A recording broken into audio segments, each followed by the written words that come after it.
আসসালামু আলাইকুম। আজকের রেসিপি বেলাচারা আটার পরোটা। ময়দা দিয়ে তো বেলাচারা আমরা অনেকেই পরোটা তৈরি করেছি। আজকে চলুন আটা দিয়ে তৈরি করি।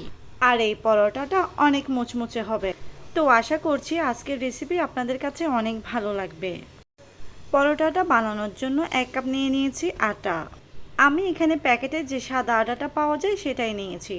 এখন দিয়ে দিচ্ছি পরিমাণ মতো লবণ। অনেকে আবার এখানে কমেন্ট করতে পারেন যে এটা আটা না ময়দা। আটা আর ময়দা দেখতে কিন্তু একই রকম।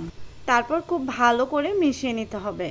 1 কাপ পানি দিয়ে খুব ভালো করে মিশিয়ে নিয়েছি। আর এই মিশ্রণটা এখন অনেক স্মুথ হয়ে গেছে। ঠিক এই পর্যায়ে দিয়ে দিচ্ছি একটি ডিম। ডিমটা অবশ্যই দিতে হবে, তা না হলে প্যান থেকে পরোটাটা উঠতে চাইবে না। ডিমটা দেওয়ার পর খুব ভালো করে আবারও মিশিয়ে নিতে হবে।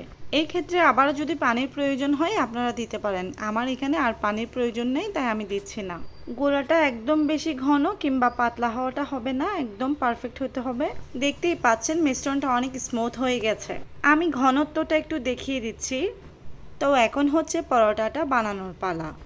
চুলায় প্যান বসিয়ে প্রথমে হচ্ছে প্যানে তেল ব্রাশ করে নিচ্ছি। তেলটা ব্রাশ করার পর টিস্যু দিয়ে মুছে নিতে হবে। এখন হচ্ছে প্যানের উপরে অল্প করে দিয়ে দিচ্ছি। ঠিক একটা পরোটার সাইজে যতটুকু গোলা দেওয়া দরকার ঠিক ততটুকু। খুব বেশি পাতলা আবার খুব বেশি ভারী যাতে না হয়। আর পুরোটা প্যানে একটু ছড়িয়ে দিতে হবে। কয়েক সেকেন্ড পরে দেখা যাবে যে এটা কুক হয়ে গেছে।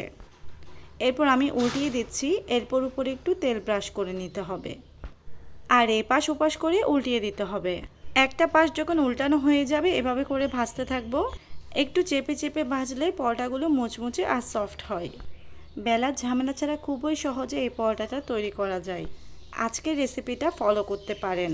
এভাবে করে সবগুলো পরোটা বানিয়ে নিয়েছি। এখন আপনারা চাইলে এই পরোটাগুলো সবজি, ডাল, মাংস সব কিছুর সাথে খেতে পারেন, যেভাবে ইচ্ছা আপনাদের। আশা করছি রেসিপিটা আপনাদের অনেক ভালো লেগেছে। রেসিপিটা যদি ভালো লেগে থাকে please like, share and comment করতে বলবেন না। আর ভালো থাকবেন, আমাদের জন্য দোয়া করবেন। আল্লাহ হাফেজ।